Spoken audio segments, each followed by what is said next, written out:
সিকিমে গিয়ে যেই রুমগুলোতে আমরা ছিলাম সেগুলো একটু তোমাদের সাথে শেয়ার করছি। দেখো, এই একটা রুম, এটা হচ্ছে ব্যাচেলার ছেলেদের, মানে 4 জনা ছেলে এই রুমে ছিল।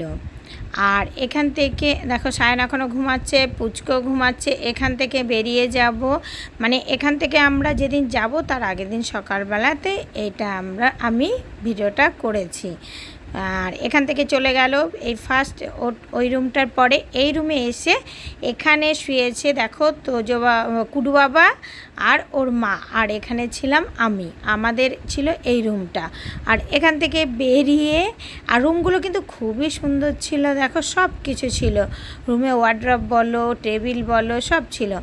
আর এখান থেকে বেরিয়ে চলে গেছিলাম বোনের রুমে। তো বোনরাও পুরো একদম সবাই ঘুমাচ্ছে, তাও একটু অন্ধকার, তাও একটু শেয়ার করলাম। এই দেখো, আর আমি সকালবেলা উঠে এই কাণ্ড কারখানা করছি রেডি হয়ে। তো এখানে বোনরাও ঘুমাচ্ছে, ওদের রুমটাও খুব সুন্দর, সবার রুমই সুন্দর।